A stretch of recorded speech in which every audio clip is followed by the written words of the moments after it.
السلام علیکم ورحمۃ اللہ وبرکاتہ۔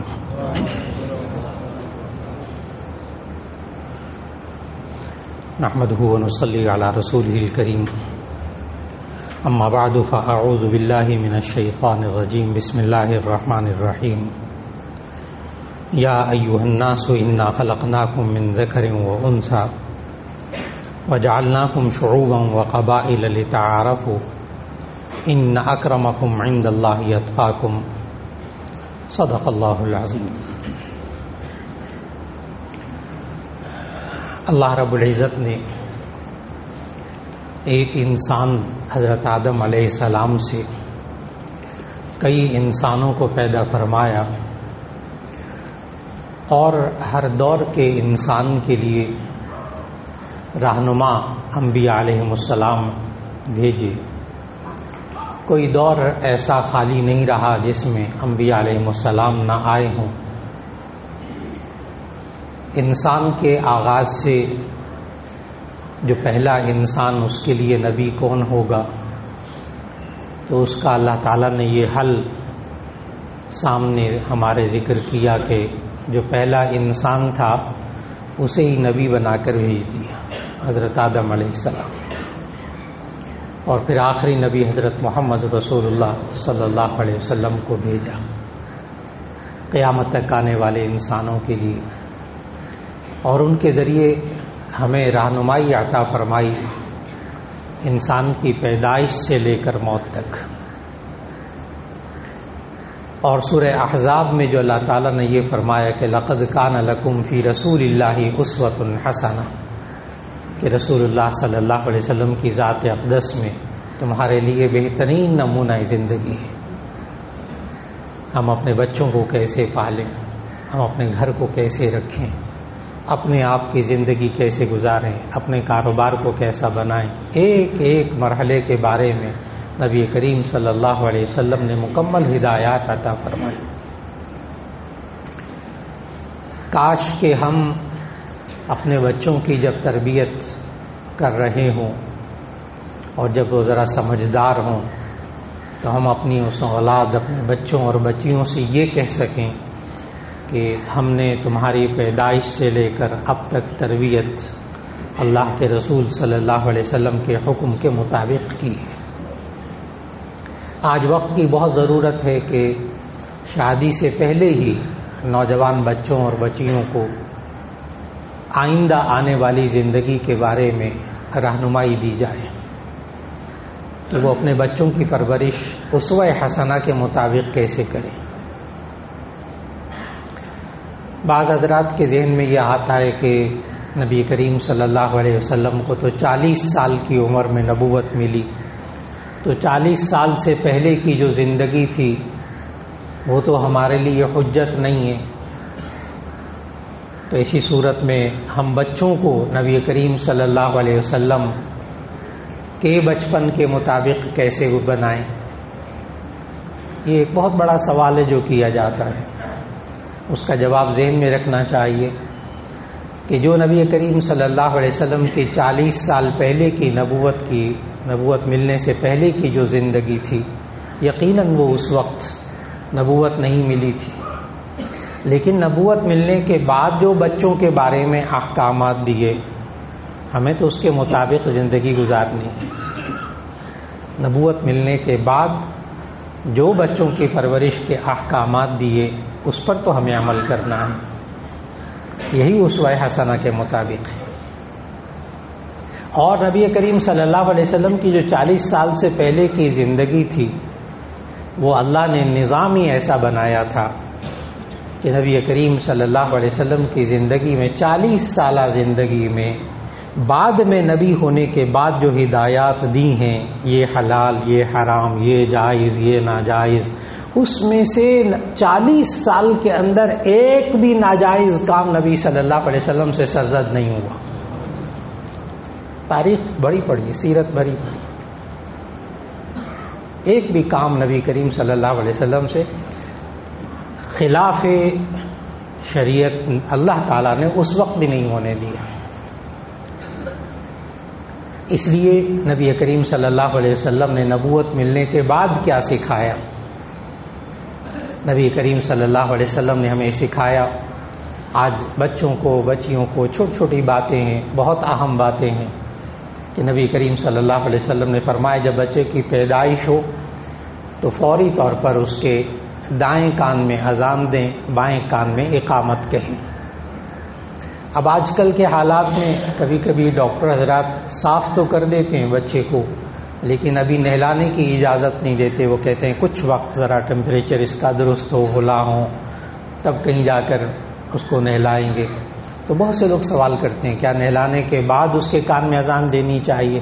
تو اس کا جواب یہ ہے کہ اس کا پابند نبی صلی اللہ علیہ وسلم نے نہیں کیا. جب وہ پیدا ہو تو اس کے دائیں کان میں اذان، بائیں کان میں اقامت. اور یہ بھی ذہن میں رکھنا چاہیے کہ بچے کے دائیں کان میں اذان.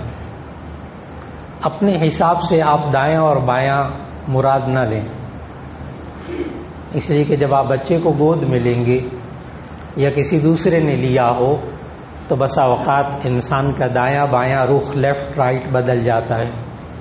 تو آپ نے یہ سوچنا ہوگا بچے کے دائیں کان میں اذان اور بائیں کان میں اقامت.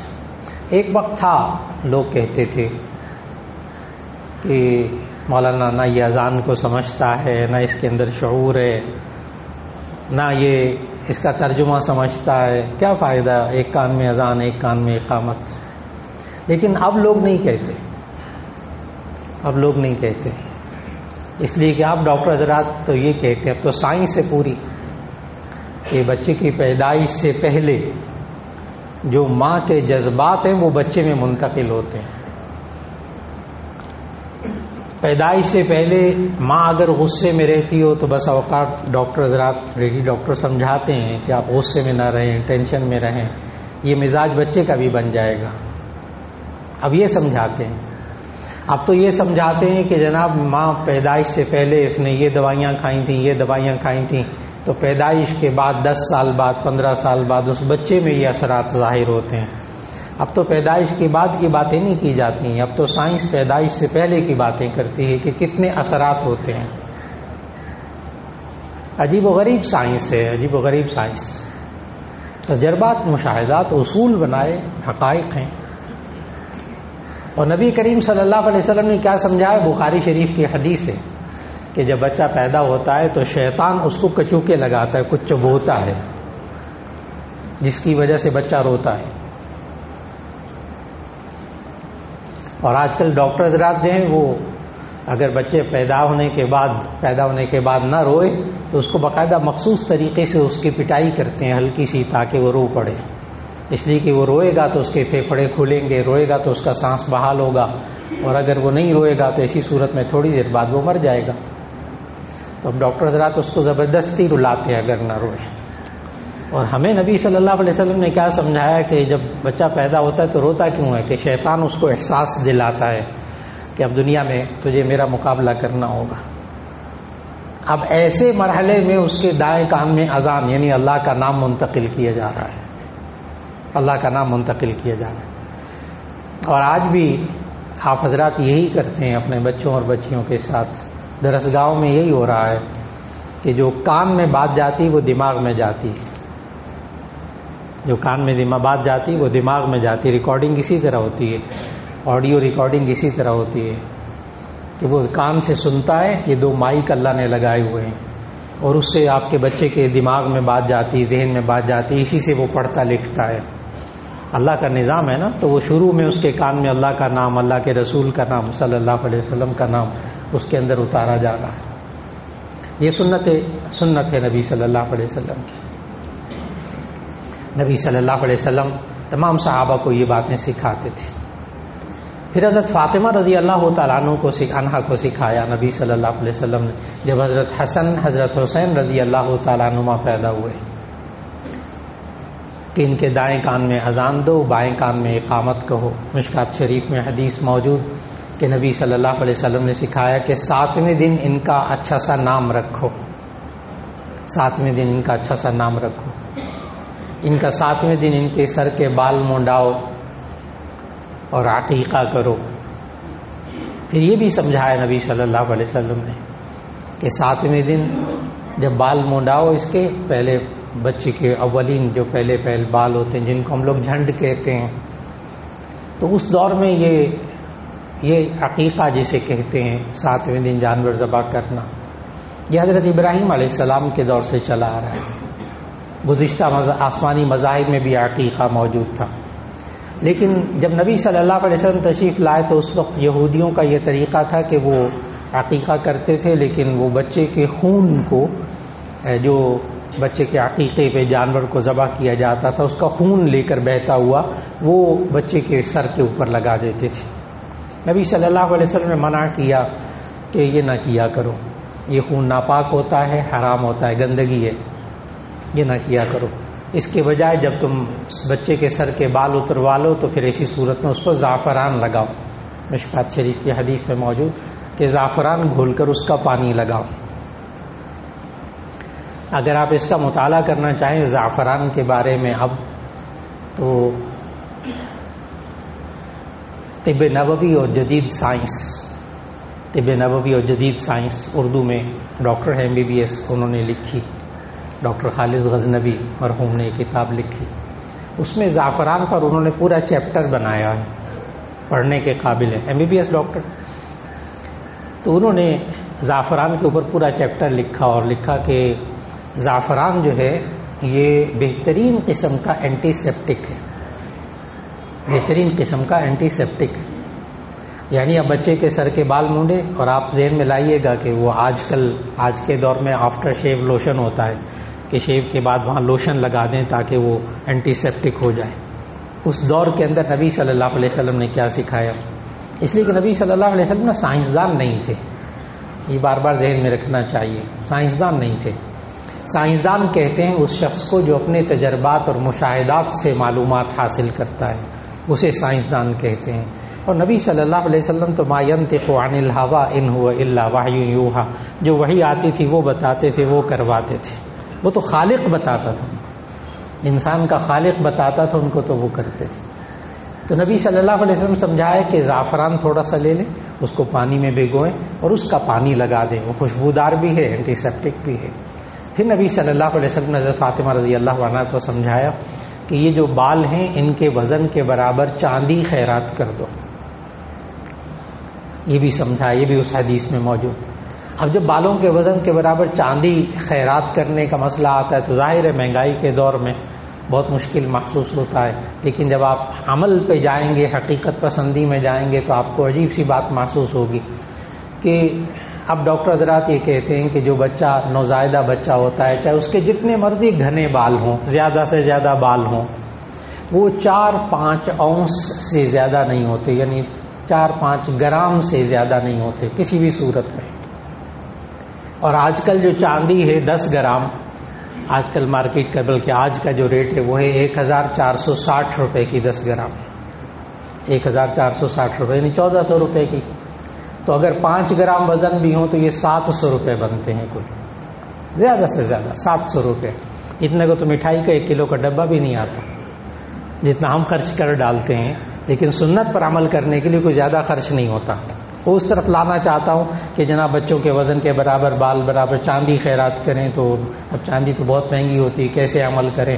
تو میں نے پورا حساب کر کے بتایا کہ مٹھائی کے ڈبے سے کم خرچ ہوتا ہے اس پر، تو وزن کے برابر چاندی خیرات کر دیجئے، اس کے پیسے خیرات کر دیجئے، نبی صلی اللہ علیہ وسلم نے سمجھایا۔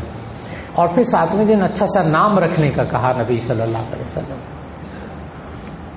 بچوں کے نام نیٹ میں تلاش کرنا بہت اچھا، ضرور تلاش کیجیے، کہیں لکھا ہوتا ہے یہ فرشتوں، جنت کے فرشتوں کا نام ہے، کہیں کچھ لکھا ہوتا ہے، کہیں کچھ لکھا ہوتا ہے، لیکن کوشش کیجیے کہ جو لغات، جو ڈکشنریاں لکھی گئی ہیں ان کو پڑھ لیجئے، ان کا مطالعہ کر لیجئے، ان میں سے دیکھ لیجئے۔ نیٹ کے اوپر دیکھ لیا تو کسی عالم سے پوچھ لیجئے جو لغت کا، زبان کا ماہر ہو، اس سے پوچھ لیجئے۔ نبی صلی اللہ علیہ وسلم نے ایک ارشاد فرمایا، بچوں کا نام رکھتے وقت بزرگ بھی یہ سنیں اس لیے تاکہ اپنی آئندہ نسلوں کے جو آئندہ اولاد ہے، پوتے پوتیاں، نواسے نواسیاں ہیں، ان تک یہ بات پہنچائیے کہ نبی صلی اللہ علیہ وسلم کا بڑا ایک خوبصورت جملہ بچوں کے ناموں کے بارے میں فرمایا کہ اول ما نحل والد لولد اسمہ فلیحسن اسمہ، باپ اپنے بچے کو جو سب سے پہلا تحفہ دیتا ہے وہ اس کا نام ہوتا ہے، اس لیے اسے چاہیے کہ اچھا نام رکھے. یہ تو پوری زندگی اس کے ساتھ رہے گا، بلکہ زندگی کے بعد بھی رہے گا. لہذا اچھا نام کیا؟ نبی صلی اللہ علیہ وسلم نے خود اس کی خصوصیات بھی بتائی. دیکھیے، ہم اسوہ حسنہ کے مطابق اپنے بچوں کے نام رکھیں. نبی صلی اللہ علیہ وسلم نے سمجھایا کہ نمبر 1، اس میں شرک نہ ہو اس نام کے اندر. جب کوئی صحابی اسلام قبول کرتے تھے، ان کے نام میں شرک ہوتا تھا تو نبی صلی اللہ علیہ وسلم وہ نام تبدیل کروا دیتے تھے، جیسا حضرت ابو ہریرہ رضی اللہ تعالیٰ عنہ کے ساتھ ہوا. مشہور صحابی حضرت ابو ہریرہ رضی اللہ تعالیٰ عنہ کا نام اسلام لانے سے پہلے تھا عبد شمس، سورج کا بندہ. ظاہر اللہ کا بندہ ہوتا نا، سورج کا بندہ تو نہیں ہوتا. تو نبی صلی اللہ علیہ وسلم نے ان کا نام بدل کر عبد الرحمن رکھا، حضرت ابو ہریرہ رضی اللہ تعالیٰ عنہ کا نام. ایک اور صحابی انہوں نے اسلام قبول کیا، ان کا نام تھا مرہ. نام کا مطلب بھی اچھا ہونا چاہیے، غلط مطلب بھی نہ ہو. مرہ نام تھا. مرہ کا معنی عربی میں ہوتا ہے کڑوا. نبی صلی اللہ علیہ وسلم نے فرمایا مومن تو کڑوا نہیں ہوتا. اس کا نام بدل کر اچھا سا نام رکھا. ایک خاتون نے اسلام قبول کیا تو ان کا نام تھا عاصیہ، عین الف صاد یہ ہے عاصیہ. ایک ہوتا ہے آسیہ، الف سین یہ ہے، وہ ٹھیک ہے، اس کا معنی آرزو رکھنے والی. لیکن عین الف صاد یہ ہے عاصیہ کا معنی ہوتا ہے نافرمان عورت، گناہگار عورت، نافرمان. یہ بھی عرب کا ایک رواج تھا کہ اپنے بچیوں کے نام رکھتے تھے ایک طرح سے جن کے اندر سے غداری اور جن کے اندر سے غصہ، جن کے اندر سے شجاعت اور جس کے اندر سے بڑا فن ظاہر ہوتا تھا. ایسے آپ کو بھی ذہن میں ہوگا کہ جی اگر عرب کو ترجمہ آتا تھا تو پھر وہ ایسے نام کیوں رکھتے تھے. جی ایسے نام ہمارے بھی قبائلی علاقوں کے اندر بسا اوقات رکھے جاتے ہیں جو بہادری ظاہر ہوتی ہے، حالانکہ بہت غلط نام کے مطلب ہوتے ہیں ان کے. تو اس کا نام عاصیہ تھا. نبی صلی اللہ علیہ وسلم نے اس مسلمان ہونے والی عورت کا نام بدلا اور جمیلہ نام رکھا، یعنی خوبصورت. عاصیہ نام بدلا. تو 2 مطلب ہو گئے. ایک تو یہ کہ اس کے اندر شرک نہ ہو، نمبر 2 اس کے اندر غلط مطلب نہ ہو. اگر کوئی ڈکشنری کے اندر بالفرض آپ نے کوئی نام دیکھا اور اس نام کا ڈکشنری کے اندر 2 4 5 6 معنی لکھے ہوئے ہیں اور کچھ غلط ہیں کچھ صحیح ہیں، تو اگر اس کے 10 مطلب بھی ہونا، اس میں سے ایک مطلب اچھا ہو تو آپ وہ نام رکھ سکتے ہیں، کوئی حرج کی بات نہیں. اس کی مثال دیتا ہوں، آپ کسی وقت بیٹھ کر آرام سے عربی لغت دیکھیے گا. حضرت عثمان غنی رضی اللہ تعالیٰ عنہ، عثمان آپ صلی اللہ علیہ وسلم کی 2 بیٹیوں کے اوپر تلے داماد تھے. لیکن آپ لغت میں اٹھا کر دیکھیں گے تو اس کا ایک مطلب اچھا ہے عثمان کا، باقی سارے مطلب اس کے ایسے ہیں کہ اگر وہ میں بتا دوں تو کوئی نام ہی نہ رکھے. عثمان کا ایک مطلب جو اچھا ہے نا وہ ہے خوبصورت قلم. باقی نام مطلب اچھے نہیں ہیں. لیکن نبی صلی اللہ علیہ وسلم نام نہیں بدلا. تو معلوم ہوا کہ اگر ہم بچوں کے نام رکھیں اس میں ایک نام کا مطلب بھی اچھا ہو تو آپ اس میں نام رکھ سکتے ہیں. اسی طرح مردوں کے نام، عورتوں کے نام، ان میں فرق کرنا. نام ایسا رکھنا کہ جس سے محسوس ہو کہ یہ لڑکا ہے یا لڑکی ہے، اس میں بھی امتیاز کر لیا جائے. اور پھر نبی صلی اللہ علیہ وسلم نے ہمیں اس بات کا پابند نہیں کیا کہ عربی ہی کے نام ہو، انبیاء علیہ السلام ہی کے نام ہوں، صحابہ ہی کے نام ہوں. ہمیں پابند نہیں کیا. اور یہ بھی ضروری نہیں کہ عربی کا نام ہو. ناموں کی آپ فہرست اگر کوئی 200 کے قریب نام بچوں کے اگر آپ دیکھنا چاہیں تو جتنے اللہ تعالیٰ کے نام ہیں، صفتی نام ہیں، اس کے شروع میں لفظ عبد لگا دیں تو وہ بچوں کے نام بن جاتے ہیں. نبی صلی اللہ علیہ وسلم کے 99 صفاتی نام قرآن مجید کے اندر ایک طرف لکھے ہوئے ہوتے ہیں، وہ نام سب کے سب رکھے جا سکتے ہیں. پھر اسی طرح کوئی نام اگر کسی اور زبان کا ہو تو وہ بھی رکھا جا سکتا ہے، بشرطے کہ اس نام کے اندر غیر مسلم ہونا ظاہر نہ ہو رہا. یہ ایک بڑی قابل توجہ بات ہے، اس لیے کہ ہم آپ سب کے عزیز و اقارب کوئی نہ کوئی باہر رہتا ہے، کوئی کینیڈا میں ہے، کوئی امریکہ میں ہے، وہاں وہ بچوں کے نام رکھنے میں غلطی کر رہے ہیں، یہ والی جو میں بتانے لگا ہوں۔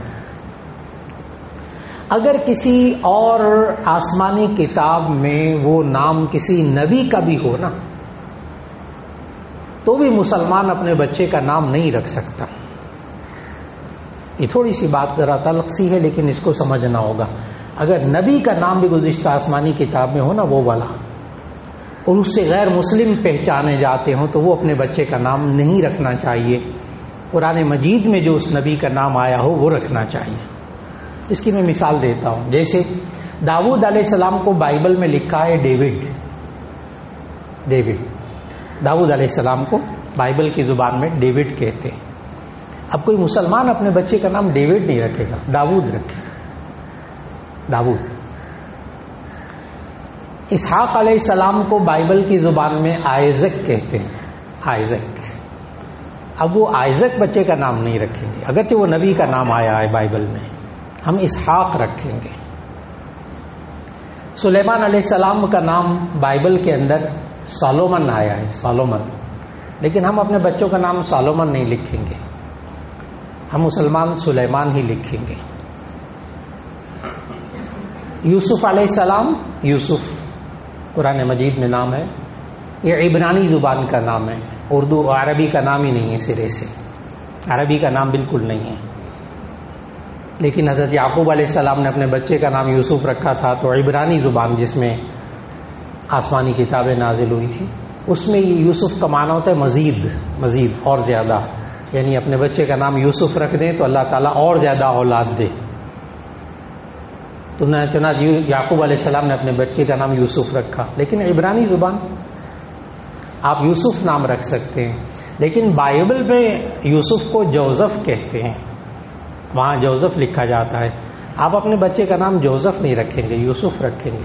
یہ ایک اور بات جو کہ عام آج کل بہت پیش آ رہی ہے کہ لوگ اپنے بچوں کے نام کہتے ہیں جی بائبل میں تو ہے نا یہ نبی کا نام ہے، ہم کہتے ہیں ٹھیک ہے، لیکن یہ غیر مسلم کی شناخت ہے، اس لیے وہ نام نہیں رکھیں گے۔